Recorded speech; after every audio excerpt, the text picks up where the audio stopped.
আদালত তুমি যেমনটা বলছিলে সেরকমই ঘটনাটি হেস্টিং পিএস এর কাছে ভিক্টোরিয়া মেমোরিয়াল অথরিটির তরফ থেকে একটি চিঠি পাঠানো হয়।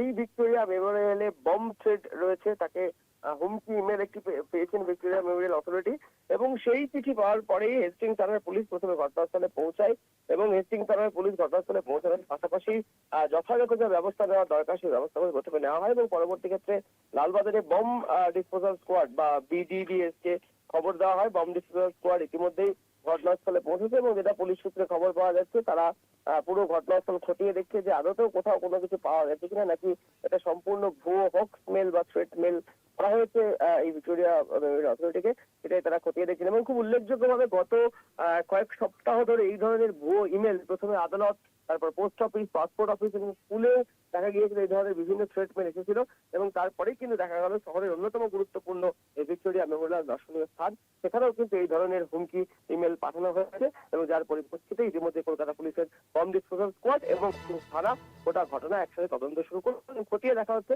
আদতে ঠিক কি বিষয় রয়েছে এই হোক্স মেলের পিছনে। সেক্ষেত্রে অরিত্র, আমরা দেখেছিলাম কিছুদিন আগে রাজ্যের বিভিন্ন আদালতে বোমাতঙ্কের মেসেজ এসেছিল, হুমকি এসেছিল। এবার ভিক্টোরিয়া মেমোরিয়ালে এই মেসেজ আসে, কে বা কারা এ বিষয়ে জড়িত, এ বিষয়টা কি এখনো কোনোভাবে স্পষ্ট হয়েছে? অসম্ভব বিষয়, কখনো এর এত তাড়াতাড়ি জানা সম্ভব হয় না, কারণ আমি তোমাকে একটু আগেই বললাম যে বিভিন্ন আদালতগুলিতে এসেছিল, তারপরে ভিক্টোরিয়াতে এলো। ইতিমধ্যেই হেস্টিংস থানার আধিকারিকরা সেখানে পৌঁছেছেন, যথাযথ ব্যবস্থা নিয়েছেন, লালবাজারে বম্ব ডিসপোজাল স্কোয়াড গিয়েছে, তারা খতিয়ে দেখবেন।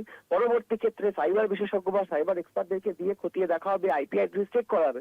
বিষয়টা মোটেই এত সহজে নয় যে হোক্স মেল আসার পরেই পুলিশ বা বম্ব স্কোয়াড যাওয়ার পরে যাওয়া যাবে কে বা কারা ইমেলটি পাঠিয়েছেন।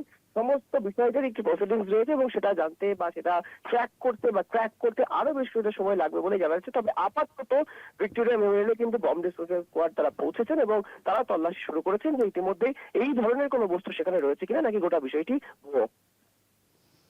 একদমই, ধন্যবাদ অরিত্র।